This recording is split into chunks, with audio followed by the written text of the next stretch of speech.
Welcome back to Bust Picks, episode 22. My name is Dio. Don, what's going on? And, we took a bye week hiatus. Football season ended. We gave you a little bit of, NBA preview. Yep. We needed a break. I was dying. Couldn't stay awake. Don was very nice enough sick. to give me a week off, thankfully. I used all my PTO for the year. So we're back. Look, we missed a couple things. This episode's going to be a little fast, a little loose. Sure. We're going to hit a couple topics. First off, I want to start with this. All right, how do I do this? Okay. We just went through the two worst weekends in sports Debatable. of the year. Debatable. What's the debate? To me, What has happened? To me, I'm a big racing fan. So the fact that we have Daytona 500 2 weeks ago, But wasn't Daytona 500 a massive disappointment? it was a great finish. It was a great finish. No, it was a good race overall, but it was Okay. a great finish, like very big viewership, and the fact that they followed it up with, and you can't plan for this obviously, but a great race in Atlanta the week after. I think NASCAR's rolling pretty hot right now. NASCAR wants this viewership now that they're losing all that Formula money, one eyes. Well, they're talking that they may do something similar with the documentary format that Formula One's doing, which starts this weekend in Bahrain. Gonna be really fun. Yes. Because now Netflix has kind of gotten me into the Formula One game, as it's done most people. I'm a novice. I'm a casual. Still exciting. I think it's by far the most exhilarating racing league in the world. It's top three. Top three. I What think do you it like is. more than it? I'm a big fan of MotoGP. Really? Love MotoGP, and then I think the 24-hour endurance races are very Like exciting. Le Mans and stuff like that? Exactly. What about what's does this count, the bicycle one? What is it? The Tour de France? Does that the count? Tour de France? That counts. Okay. All Like right. that. It's not motorsports, but it is a racing. It is a race. Let's get all those guys a motor. Let's get them all electrical Electric bikes. and watch them go. Complete the Tour de France. I mean, in like that's an apparently afternoon. what happened with Armstrong. Is he had an electric motor built into his bike? Is that really? That's I forget if it's a theory or been proven, but Let's have that a is theory something episode that's next week. Ooh, Let's just come conspiracy with theories? Yeah, just sports conspiracy theories. Wow, Love that's it. a great idea. Don, fact of the day. Fact of the day here. So celebrating Leap Day that we're recording on right now. I have two different ones for this. First one, kind of, I think that most people would have a concept of. On this day, on Leap Day in 1972, Hank Aaron became the highest paid baseball player of all time. Can I guess the number? Sure. 1972? 72 to the Atlanta Braves. Re-sign. It was a re-signing contract. $230,000. No, not that tragically low. Okay. $600,000 over 3 years. That's So, fantastic money. Adjusted to today. So if you took that same contract, adjusted to today, $14.2 million for 3 years. That's not good at all. That's not good at all, considering It's a bad player. Considering Ohtani just got $700 million. They can't compare it to Ohtani, but I mean, you're Hank comparing Aaron, yeah, the highest paid contracts of the eras. right. That's how it's over tenfold More eyes, of a more people have screens. exactly. Baseball's not even trying to get more fans, and they're just somehow killing it. I mean, they had a raise in viewership. I think they're up 9% last season. Pitch clock really worked, and It did. They're making the fact that they're not going to penalize teams for celebrating Yeah. great plays. Oh, speaking about penalizing teams for celebrating, Yep. my question of the day is very simple. Ooh, good segue. Don, do you think court storming should be illegal? Over the past 2 weeks, there have been notable instances of, in college basketball, the final shot, the upset, and everyone runs onto the court. It's one of the coolest things we have in college athletics. Yes. Where in a football game or a basketball game, an upset happens, everyone rushes the field. It's a magical moment. In your college career, you might get one every 5-6 years. There was an incident Yeah. where a player got hurt. I'm putting air quotations. And then there was another incident where one of our Caitlin Clark smashed into one of the fans, being like, "Get out of my way." Yeah. Should court storming be taken away from us? Okay. I have a very different mindset. 'Cause I'm fine with court storming. Yeah. Under specific circumstances. Okay. if you're doing like a Michigan State rivalry game, Yeah, big things. big things. If you're doing if you're a 16 seed upset the 1 seed in March Madness, like if you win, There's no fans there. yeah, but I mean, under those ideas, if you're a fan there, if you're a fan of a 16 seed, you show up to March Madness and your team wins, All 17 people storm the court. You have earned that. Like yes, like in those kinds of big rivalry matchups and everything, I'm 100% for it.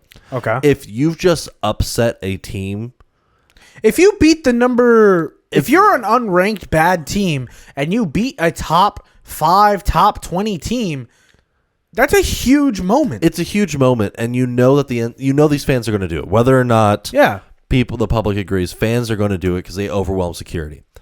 I have my mindset what the NCAA should change it towards is either beef up security and then allow it during specific circumstances, or security's first instinct should not be get in the way of the fans. It should be go get to the players and form a wall around the players. That's the truth. That's Go what they secure should the players. go secure the players. Here's where Because I'm that's at. what you've seen that in the NBA. Yeah. With courtside seats when things get ruckus, first thing they do, get to the players, get the players through the tunnel. Get them safe. Why don't they do that for college? So I'm pro player in damn near every single conversation. I'm always supporting what's best for the player and Yeah. safety, health, everything, because at the end of the day, we're only watching sports because of the players. Yeah. Now, colleges, I feel a little different because at the end of the day, colleges run because students are there. Yes. Students are paying to be at this game.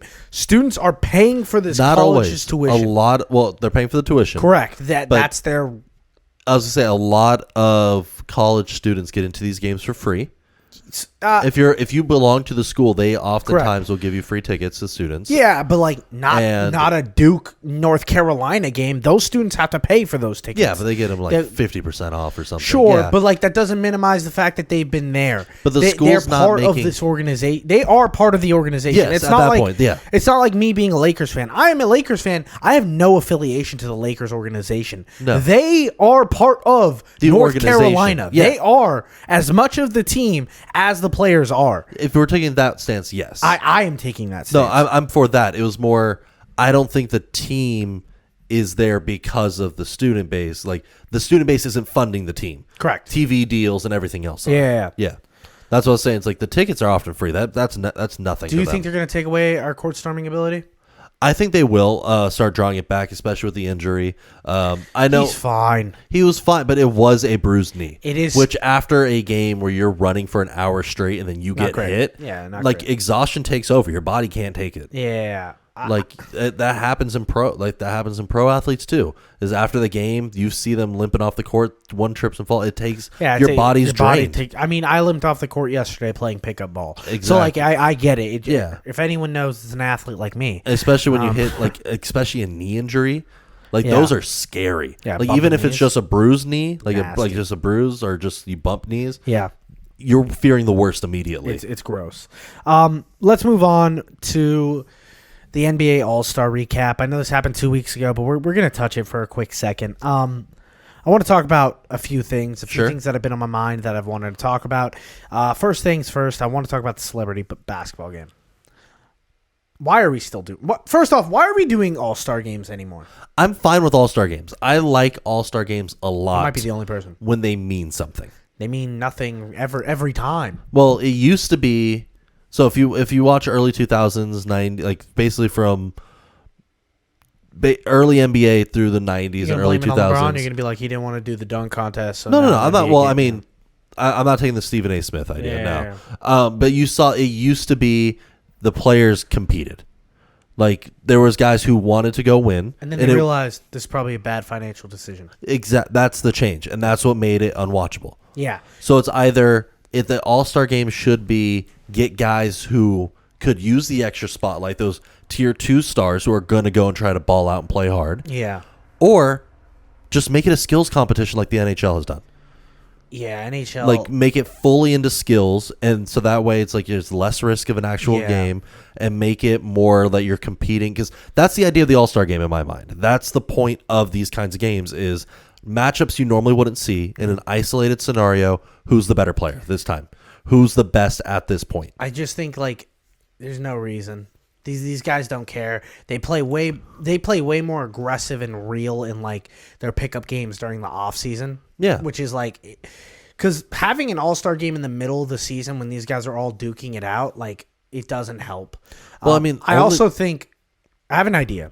I think Sure. all all-star games should be happening the same weekend of the Super Bowl. And instead of the weekend, it's during the week of the Super Bowl in the same city. That way, NBA players all get to go to that city. The Super Bowl feels like an even bigger moment because now it's NBA and the Super Bowl.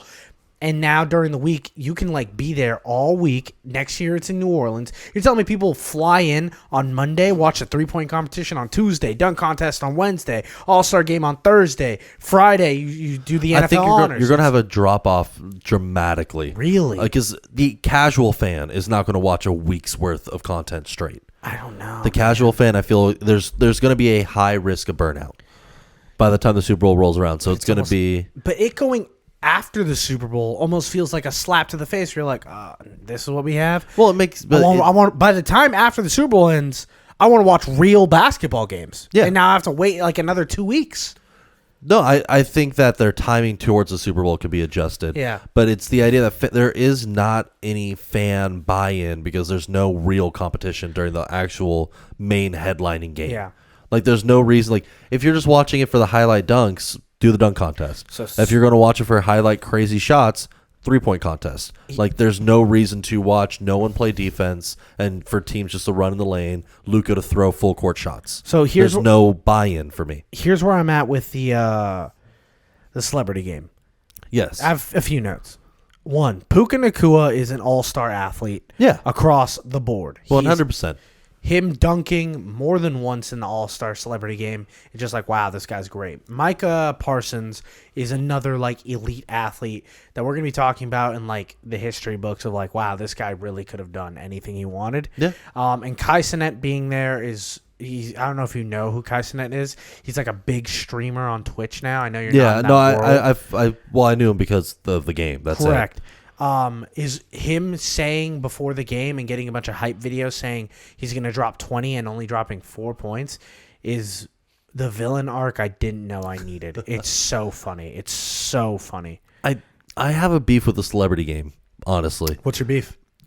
Either make it very athletic or pure like other sport athletes, like the Puka, like having like those guys Stars. in those stars, or have it be celebrities who are outside of the world of sports in some capacity, like commentators or like Twitch streamers, actors, musicians. They try to. It's just hard to get people to fly to Indiana on a. The location made it tough too. Yeah. But like the idea that Meta World Peace was participating. That's it's like, crazy, right? What are you doing? This guy like, won an NBA championship. and you know that he, even if he's not at the top of his physical athleticism, best shooter out there. Probably shouldn't be playing that game. Probably he should not be. But at the That's same so time, funny, though. if you have a Twitch streamer going against professional NFL athletes, like that just feels weird. Or divide it evenly amongst all the teams. Like you each get a prime athlete, each get a singer, and make. You want to see them draft? I want to see them draft that. Can I be honest? That would have just a draft will always buy me in. But I think that would make it more to the competition angle. Yeah. Because you're going to have those guys actually, like anyone who's participating, it mean more versus just laughing and joking around in high fives. Because that's only going to be as a novelty then. You might as well just have 5 minutes of that and then done. The Rising Star game is the next thing I want to talk about. I don't have a lot of notes for the Rising Star game. It's just like the young This is players. what the All-Star game should be. So it is. No one cares because they're not household names yet. Exactly. But So no one watches it. But yes, there was like beef on the court. There was guys like shoving. There was guys getting in each other's faces. There was guys really trying to make shots, make a name for themselves because this is their time to make a name for themselves. Yeah, this meant something. And this was... I think Kobe said it best a few years ago of like the reason fans watch the All-Star game is we want to see the best players in a pickup game. And pickup games often bring out more emotion than a real game. And just like a regular season game versus a pickup game, Yeah. there's more integral like part of it.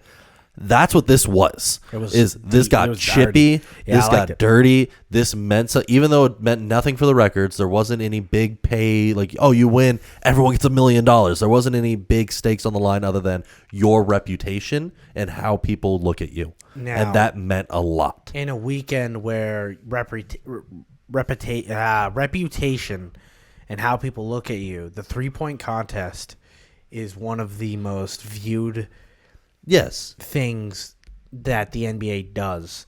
The fact that they're like, we're going to roll out Steph Curry, the best 3-point shooter of all time, versus a WNBA star. Yeah. I was expecting this to be one of the worst things the NBA has ever put together. This was one of their best marketing choices ever. It was amazing. I had a blast watching it. She outshot, what was her name again? Sabrina. Sabrina Aoka. I cannot pronounce her last name correctly, and I feel She bad for was that. drilling threes. Yes. Now, was there commentators on the broadcast talking out of their butt, saying wild comments about her and maybe she should be shooting at a different line or using a smaller ball, yada, yada? Shut up. She was drilling it. Yeah. She was killing it. Sorry she couldn't keep up to the best 3-point shooter of all time. But it came down to a money ball. It was a 3-point differential to end it. Now, the other people saying, like, well, Steph Curry wasn't going as hard as... Who cares? No. Like, it's amazing to see that the women's game, not only the WNBA, but the college level, is at such a high level right now that it's got so much interest. We should be happy we're getting more basketball. Some of the things I've seen that to grow on this is have Curry and Sabrina go back against it next year, and then bring in like Lillard and Caitlin Clark. Yeah. And then make this the competition of men versus women. I love one of the Battle of the ideas that I sexes. saw, which I think Winner would be gets the higher wage. winner gets the higher wage. Yeah. One of the ideas I saw, and I love it, is do an 8-person bracket for the 3-point contest. I'm a bracket guy. 2 WNBA stars, Okay. 2 NBA stars, 2 just legend kind of spots, like have Yeah, Ray Allen except- come back. yeah. There's guys who could still shoot, who Reggie still want to Miller go. and like Ray Allen. Exactly. And then have 2 up and coming college guys. Nah, you don't want college guys getting, because it's the heart of their season by this No, point. it is, but I mean, if you had like an RJ Davis and Caitlin Clark jump in, like that, I think having a very diverse field in that capacity and having them all compete at, because it's a stationary thing. It's not about athleticism. Yeah. It's about, you're not running up and down the court. It's not about your cardio and your physicality, but it's more just, it's pure shooting and an isolated fact of the sport. I think you could create some crazy matchups that are once in a lifetime because of that, by mixing up who you have in there. I want to move on to the dunk contest. Sure. Max McClung going back to back in one of the worst dunk contests I've ever watched made me go, okay, Max McClung, congratulations. Have fun with your Raising Cane ads. Have fun in the G League, because you're not even in the NBA. This is the official moment for me to finally go, let's just bring dunkers. Let's just bring professional dunkers. We'll have NBA stars grade the dunks instead of old, media personalities and like Dwayne Wade. I want NBA players grading it. I want the best dunkers in the world coming, practicing dunks that they've been doing for months and months on end. Huge cash prize. Call it a day. I think, similar to the 3-point contest, bringing in outside influence would help a lot there. Bringing back guys who could, like a Vince Carter, because he still has some bounce left in his later Vince years. Carter. I don't want to see. If you put him for I don't want. if you let him train for a year, I don't want to see 45-year-old Chris Carter go out to dunk for $100,000. Like, I don't want to watch that. That's sad. I think that'd be awesome. It's like when you find out Adrian Peterson's, he came out the other day and he's like, I'm still not retired. And you're like, yeah, you are, buddy. You're done. Yeah. But in an exhibition capacity, that's where I'm more I'm fine with having an old legend come in and show off. It's I don't think he can do anything close to what the dunkers in the real world are doing now. But I think it'd be more exciting than what we're getting now as a yeah, product. but I mean, I don't feel like that's even more realistic than just going to get the world's best. No, dunkers. you should. But Yeah. I'm that's what I'm saying is You just want to see Vince Carter dunk again. No, I just want to see anything beyond the product that we're getting at the moment. It's bring in outside of what the current players are. 'Cause you're not even having the best athletes in the NBA participate in these They haven't participated in in decades. years. Like decade. the last great one I could think of decades. is Aaron Gordon. That was Zach LaVine. Zach LaVine was good. Zach LaVine won. Yeah, but I'm saying like though that was it. Those Yeah. were the last great dunk contests I could think of off the top of my head. Jaylen Brown participated this year. Cool. Like it wasn't. He didn't throw out anything that He's excited the me. highest paid contract in all of the NBA right now. But nothing he did excited me. No, he was out the first round. Exactly. Second round. Like it doesn't mean anything to the guys who have the opportunity. Bring in excitement from the outside. Yeah. I want to talk about the last thing, the Celebrity All-Star game, or the NBA All-Star game, the actual game. Damian Lillard wins it. And have you heard the Damian Lillard drama? Damian Lillard won MVP. Yes. It came out this week that Damian Lillard they asked him about his life in Milwaukee. Sure. And he's like, my life's really like boring. I just play video games. There's not a lot to do here in Milwaukee. And people were like, oh, boo-hoo, this guy gets paid $755,000 a game to just go home, chill, and play video games. And But I mean, that's the world of but if you ask the guy, what do you do off the court? Yeah. And he responds with something that's not exciting to you. Then shut up. I mean, that you ask the question. That's what I'm saying. I mean, like if you ask Kyler Murray, like, what's your favorite thing to do off the court? He's like, gonna say "Wanna Call of play Duty. Yeah. Like if that's their hobby, Stupid. that's what they like to do. That's not a bad thing. Any One other concept I saw for the NBA All-Star game that I really enjoyed was not having it at all? Gilbert Arenas' idea. Make it a series of 1-on-1 or like 2-on-2 or 3-on-3 games. It'll speed up pace. You can have a few of them going like back to back to back to back, and it's more of a team focused mentality or more individual. More it's 1-on-1. Like the 3-on-3, I think would bring more of that street ball kind of team thrown together energy. Yeah. Would bring that, like, I think that dynamic would be fun. I think that'd be cool. 3-on-3, but then that's what the big three is. Like it's. I mean, I don't know. I mean, but it's an yeah, exhibition game. LeBron's not in the big three. I get what Yeah. you're saying. Yeah. Yeah. No, that'd be cool. Let's move on to bust of the week. It's going to. We get 2 weeks to pick a bust of the week. Yes. You know? I picked one that happened last week. I picked Sure. Dan Hurley, the head coach of UConn. He's kind of bounced back a bit, but after last week, they lost to Creighton in a huge game. They were the number 1 seed, UConn. They lose, and he had a giant panic attack on the sideline, screaming at fans, calling them selfish and inconsistent, and pretty much cussing out all these young fans just because he lost a game by 40. I mean, it didn't surprise me too much with that kind of upset. Yeah.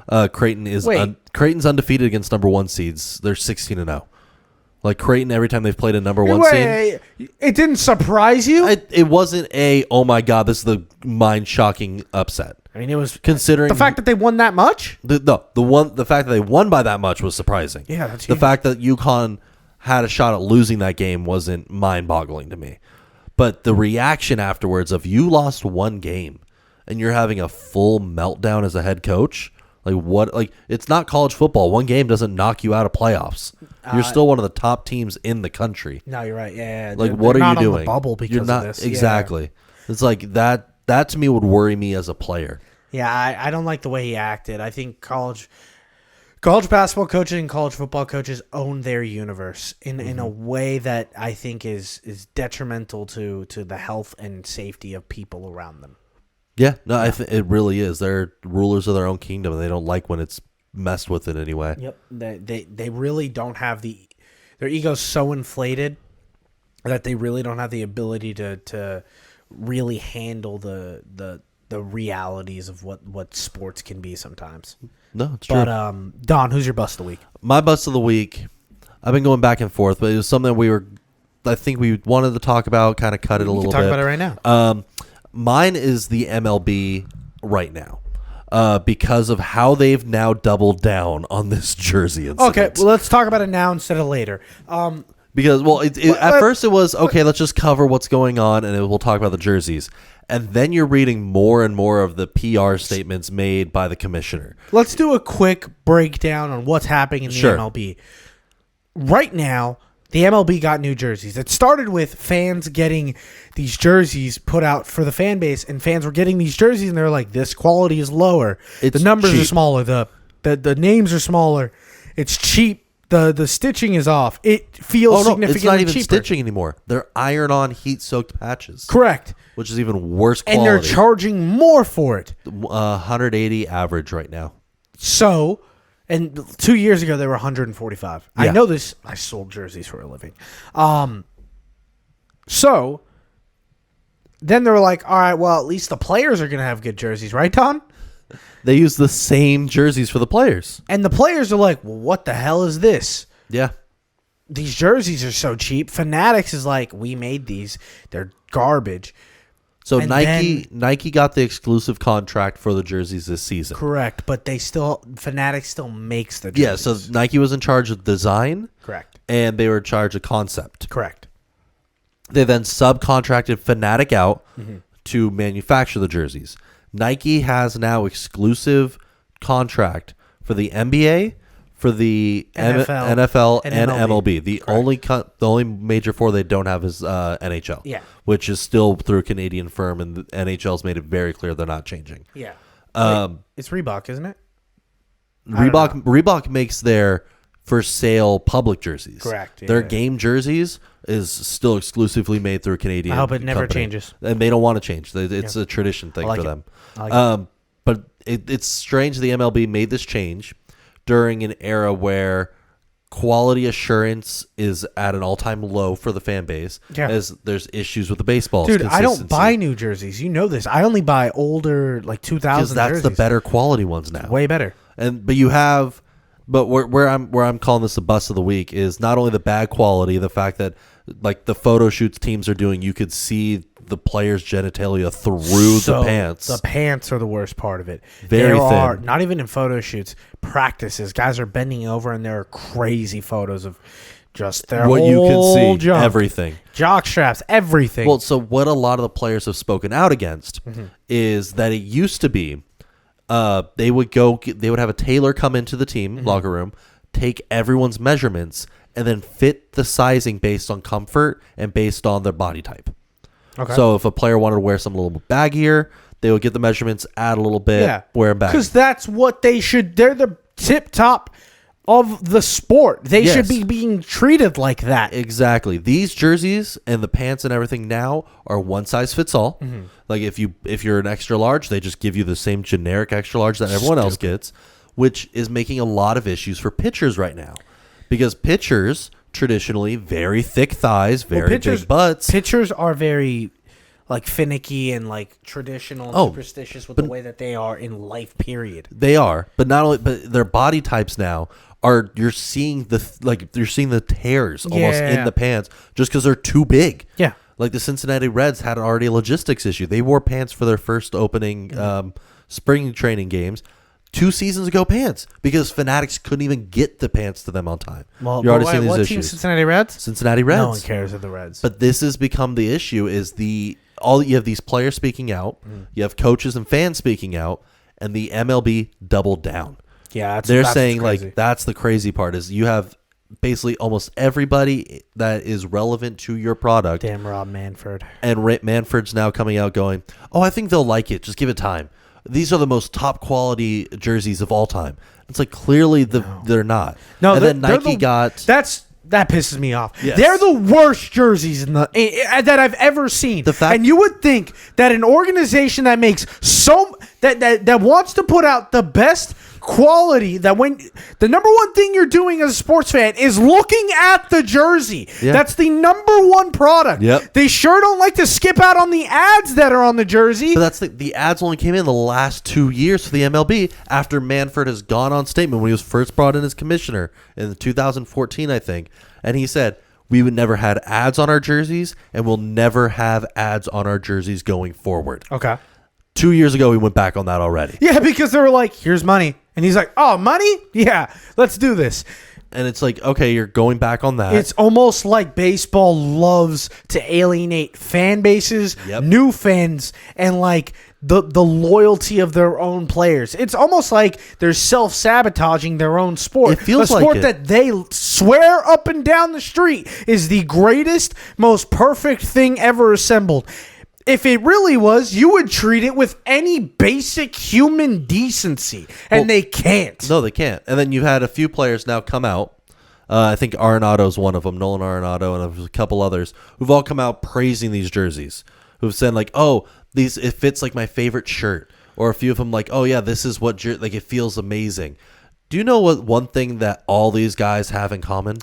They're all part of the CPA? They all have Nike sponsorships. Ah-ha-ha. Nike is using the guys that they have, like the stars they have sponsorships with, to LeBron. make statements on behalf. It's like, do you think the fans are stupid? Oh my God. Do you Everyone knows this. Flashback. Do you remember back in about 4 years ago when the whole NBA switched to the Nike jerseys? Yeah. And the Nike jerseys were tearing apart on the preseason games. And that's what we're going to have with these jerseys, And- 100%. And LeBron and everybody was coming out and being like, these jerseys aren't that bad. We like the way they fit, yada, yada, yada. But these are all Nike endorsed athletes. And all like the Adidas guys, like Derrick Rose, were like, dude, these jerseys suck. Even guys who don't have a deal with a Reebok, with Adidas, with a Nike, were coming out saying, guys who didn't have a horse in the race. Yeah. We're coming out saying these jerseys are terrible. Yeah, they were bad Like, jerseys. you think that the fans are stupid? Like, we know what your They know deals are because we've seen it for years. That's all you talk about, you post about. You guys suck. Gold Star of the Week. That got me hot, Don. I can tell. Congratulations. No, I mean, it as it should. We're now paying more money for a worse product.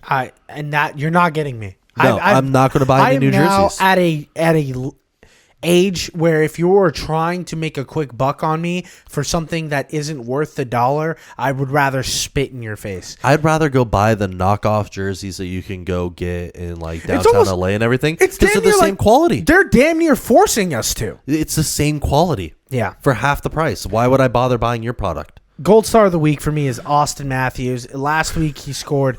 I took the Toronto Maple Leafs as a whole organization right cool. now. So then let's just talk about it. It'll make it quicker. The fastest U.S.-born NHL player to score 50 goals in a season. Yep. I realize I say that as I'm wearing my Montreal Canadiens beanie. Is that your that's fine. team? That and Kings?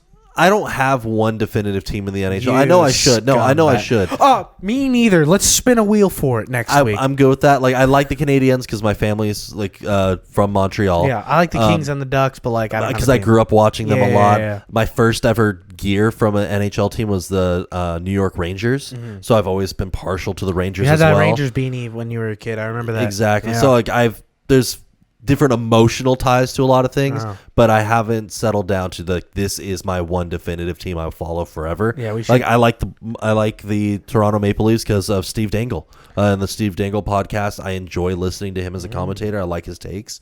I like his analysis of the game. So he's a Toronto Maple Leafs fan, so I listen to a lot of Toronto Maple Leafs talk. Because So you of love it. the Toronto Maple Leafs. Why are they your Gold Star of the Week? Gold Star of the Week, 7-1 in their last 8. Samsonov winning 9 of his last 11 there. As we talked about, Matthews, fastest American-born player to hit 50, on pace for 70 goals or 76 goals, I believe, at the moment. First 70-goal season we can see since 1993. And then in perspective right now to the accomplishment he's making, second place in goals. Zach Hyman has 40. Good last name. Great last name. But he has 40 goals to Matthews over 50, 52 now. Side note, does the NHL have the best last names in all of sports? There's some interesting ones because you They're get a lot more all- international players too. Every single NHL last name is not a normal last name. For every Smith, you get like a Hockenberg. Like it's disgusting. Well, I because love you it. pull from a lot of international players. Like Samsonov is a Russian athlete. But it's almost like even the American ones, they're like, yeah, you're not allowed to play unless your name's like Skolvansky. which I love. It just Yeah. creates it adds more personality in a way. The jerseys have like the bat signal on them sometimes. Like there's so many different characters going on. They get some creativity in there. Yeah. But also for the Maple Leafs, congrats Mitch Marner, line mates with Austin Matthews. He's 8th overall in the season in assists. And then 9th is William Nylander. Love it. Like, yeah, Maple Leafs have been hot recently, and I love it. Yeah, they ran like 11 straight, or they won like 7 straight, or something like that.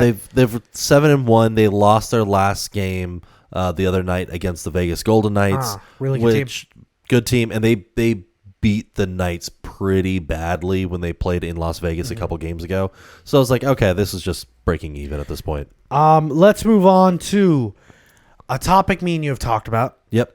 It's our love and hate list. Now, my love and hate list is our love list for athletes that we love undeniably. I did put a caveat on mine. It's not you don't. Sure. I don't think you put yours on there. I'm not allowed to use any players that I are on any of my teams. Yeah, no, I like that. 'Cause Okay. it's the idea of almost every player who plays for a team I follow, I'm going Correct. to root for no matter what. These are the guys that like, and I'm not using like the LeBron James. I love LeBron. Everyone knows I love LeBron. Yeah. I'm going after the guys that like. Not everybody knows how much I root for this guy. Yeah. Same thing with the hate list. Hate list is a little different. I'm gonna go for stars. I'm gonna go for guys that are in my face. I'm gonna go for anything. You have an irrational hatred Oh yeah, the for hate, so many guys. For so many I athletes. whittled it down to 7. I couldn't just do 5. Yeah. We're gonna do 5. We're gonna start with the love list. Sure. I'm gonna give you 2 honorable mentions, and then we'll move on to our 5s. Okay. All right. My honorable mention for my love list is Michael Porter Jr. He's an athlete I've been following Yeah. since high school. I've been rooting for him when he had an injury and he got drafted late to the Denver Nuggets. I was like, I don't think the people understand who this athlete can become. And I still believe that Michael Porter Jr. can be a top 5 small forward in this league. I believe in him. He's young. He's got all the shooting ability. I think he can do great things in this league. I'm rooting for him constantly. Number 6 is Kyler Murray. I love Kyler. I root for Kyler. Okay. I want nothing but greatness for Kyler because he shows me that a guy that small, same height as me, can do great shit. Yeah. I like that. Who's your 5? My 5 slot right honestly would be James Conner. I love James Conner. Another Arizona Cardinal. Another Cardinal. Great story. Great story of who he is as a person. Beat cancer, He went to the Steelers, got to play in his hometown 'cause he Yeah. played for Pitt, got to play in Pittsburgh for a long time. so I got to see him for a very long time. Yeah. And Did you like him then? I Because think that's a crazy one. Yeah, that's a crazy one. I didn't hate him. Okay. Like that was the thing. Is I think it's a different mindset with Ravens and Steelers fans. We love to hate each other because it becomes that good of a rivalry because of that. So it's like I hate Steelers fans. I hate Steelers organization. I hate Steelers players. I would never want anything to happen to them because I need them to fuel my fandom for the Ravens even more. I love it. And so I love James Conner. I have a spot for James Conner because of that. And he's only become like a more beloved player for me since he's gone to Arizona. Seeing him just consistently be the stand-up guy he is, leaves it all on the field every single down. I love his off-the-field work. Great person. My number 5 is a new one. She's quickly risen up this past year. Okay. Caitlin Clark. I mean, yeah. It's hard for me to root for anything Iowa. I have a disdain for Iowa, period. But Caitlin Clark, in a world where women's basketball is getting a lot more shine, she's the most polarizing topic in all of basketball. You either love her or you hate her, and I'm on the side of loving her. I like how she plays basketball. I like her attitude. She has a chip on her shoulder, and it's fueling her. I like how she had the ability to go play anywhere in the world, to go to UConn, go to Stanford, go to like these big premier Texas, these big premier teams, and possibly win a national championship. Instead, she's like, I'm going to stay home. I'm going to try to do it with the Iowa Jayhawks. We're going to run our Jayhawks? It doesn't matter. Hawkeyes. Yeah. Kids, Jayhawks. Yeah. Hawkeyes, and I'm going to do it my way. And sure, are there things that she does that are a little dramatic? Sure, but that's what I like in my athletes. I like personality. I like a little hatred. That's my number 5. I like it when you have the fire to go win at all costs. Yeah. And I enjoy that in an athlete a lot. She's the best women's college basketball player of all time. She is. Yeah, no, I mean, She's about to be Pistol Pete Maravich's all-time scoring record. You can't argue it. My number 4, Okay. Tyrese Halliburton. I don't think this is a shock for anyone. No. I love Tyrese Halliburton. I thought when the Kings traded him for what's his name? The power forward. Sabonis? Yeah, I was gonna say Sakic, but that's not his name. Sabonis. I thought it was a terrible move. Turns out both teams won in that trade, but It was a scheme fit issue at that point. everything Tyrese Halliburton does, I'm in. I'm kind of boy crush on him. I have I've loved Indiana Pacers because they are like my second favorite team. Paul George, I was a huge Paul George fan, and I think I've reached that level with Tyrese Halliburton. I love him. I'll go NBA to match you. Mine is Julius Randle. Wow, ex-Laker. Ex-Laker, I thought the Lakers were stupid for ever getting rid of him. I thought he was a guy that we can build around. He showed so many flashes in LA, and he's kind of proven it on the Knicks.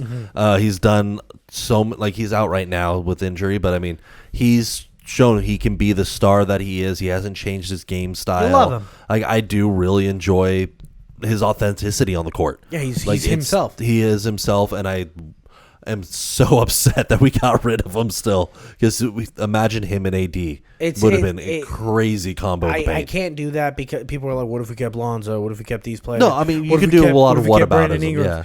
But it's something with him just connected when I saw him play. He's amazing. And he's the guy that I've just latched onto since. He's the player out of the bunch of players that people talk about on the Lakers that took a little longer to pop. Yeah, he did. Like, he had to develop, but the fact that he stuck with it. Yeah, he kept growing. He did, and like you could see the fruits of it now. Sometimes you have to do that, but some organizations don't have the patience to do things like that. It worked. It's working out for him very well. Don, give me your number 3, your top 3 love list. Top 3. This is where things get a little. No, I'm going to go Darren Waller. What? Darren Waller. I don't know what has made me like this guy since he was a Raider.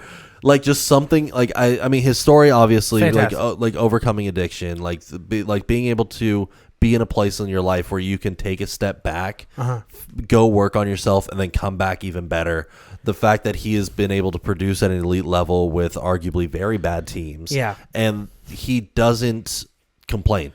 Like, he's not going to be the guy running his mouth in the media to like, oh, I need to be traded. I want to go here. I want to go here. Like, he just goes and puts in the work. I enjoyed that in a player. I just didn't expect you to be like Darren Waller. I'd be like, oh, it's a weird one. It's a weird one, but like I always try to watch a Giants game recently, like in the last year or so, just to watch Waller. Like, I always check the stat box if I can't watch it live. Like, well, he's not playing a lot, but because he has a few injuries here and there. But he's just somebody I'm like always try to keep an eye on at all times. Here's a guy that I'm forced to watch, and I've just accepted that I like him.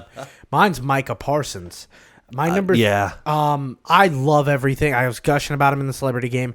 I think he's already a top 3 pass rusher. I think he's behind Garrett and TJ Watt. Sorry to all the Crosby fans.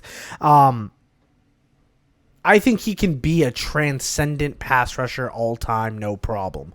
He's fantastic. If he wanted to go be the best inside linebacker, he can. If he wanted to play some slot corner, he can do it. He decided, I'm going to pass rush and I'm going to be one of the best at it in the league. Check it out. He is. I have to watch him every week because Dallas Cowboys get shoved down my throat. So I might as well like one of the players. For the entire nation. Correct. Yes. But I might as well like one of them. Yeah, that makes sense. Who's your number 2? This one was hard. Okay. Yeah, we're getting into and it's like, it's getting more and more difficult to narrow down. I'm going to say my number 2, and you're going to be like, well, I know what your number 1 is now. Sure. Because there's a name. Yeah. Draymond Green is my number 2. Ew. Draymond Green is not on my team. Sure. My second most loved athlete in all of sports. I love everything that Draymond Green is. He gives inspiration to all the football players that never were able to play basketball, that you can still be a Hall of Famer. Oh, goodness. I stand by Warriors don't win championships without Draymond Green. He is the heartbeat of that team. He is the heartbeat of that dynasty. Yes, his antics get crazy. Yes, he can say a lot of crazy stuff in the media. But he's a Hall of Famer. He is a transcendent defender, and what he's done for the game of basketball, whether you like it or not, has been fantastic. You cannot take his name out of the story of basketball. You cannot tell the story of basketball without bringing up Draymond Green. He is an inspiration. I love that man. Yeah. He's one of my favorite players of all time. No, I could see that. I love him. I'm on the fence with this one, with my number 2. Okay. Because if we're talking the on court production or the on field or just on like play production. Can you give me Deshaun Watson right now? No, if we're talking that, I like Kyrie Irving, but I don't like him off the court. He's just somebody I can't get behind. I didn't. If we're taking a holistic view, then it's Jimmy Butler. Who do you love? If it's a holistic view, Jimmy Butler. Love? If it's a holistic, who are you rooting for? I'm rooting for Kyrie on the court. I love it because I don't like him off the court, and I had so many questions and issues with him for so many years, and he has just consistently proven me wrong with his on-court play. Isn't it crazy how he's just such a good basketball player. Such a good basketball player. So it's like, and it just, I watch him like, I just would never expect this out of you for this many years. AI was on a podcast the other day, and they're like, "Can you believe you get compared that Kyrie has better handles than you?" He's like, "He does. He's the best ball handler in NBA history." And the fact that he's been able to consistently keep it at a high level for so long, bananas. I just can't take him off the court. Yeah, like anything outside of that, done, cooked. And that's why I'm like, my 2.5 would be Jimmy Butler, because I like just everything about the man. Like, just he's a funny guy. He's a fun guy to be around, but he keeps that same fire and passion. And beautiful. He just 180s his personality on and off the court. It's awesome. My number one, not a surprise. I'll keep it nice and tight and quick. Sure. It's Lamar Jackson. Okay. Lamar Jackson's my favorite athlete. I've said it. He's my favorite non-Colt athlete of all time, I think. I think so. He's definitely my favorite active one right now. Okay. Lamar has been someone that I've quite literally followed since high school. Everyone's seen the highlight of him stopping and then walking into the end zone. It's a literal Vine meme. I watched his first game at Louisville with your brother. Yeah. We sat there, we watched it. He's like, "Who is this guy?" And I said, "That's the future." He's won 2 MVPs. He's won a couple playoff games. He's led his team to 2 first overall seeds. He's a guy I will root for to the day's end. Lamar Jackson is my favorite on my love list. My number one at this point, it's Calais Campbell, and I gush over that man. That's a cheat. He played on your team. He for like 2 seasons. He played on your team. But I was a fan of him before he entered the Ravens organization. When he was on the Cardinals? When he was still on the Cardinals. Okay. And I've been a fan of him now. He's on Atlanta. Yeah, he's a great guy. It's not like I was overjoyed when I heard that we were getting him, not only for his on-field work. Like, he is, I think, one of the best defensive tackles ever. Arguably, he should make the Hall of Fame. He should make the Hall of Fame. Like, he's put up like great numbers for the position he he'll plays. Make the Hall of Fame. But it's also his off-the-field work, like who he is as a man. I think more players should aspire to be. Yeah, he's just fantastic. One of the nicest guys in the world. And I just, it's hard. Like, when you put that all together, you can't root against him. No, you can't. Literally, there's no way to root against that man. And you just hear him talk, and you see the mentorship and the work that he puts in, and you're like, I can't help but fall in love with him over and over again. Like, it's just, there's no way I could have any negative thoughts to him at the moment. Speaking about negative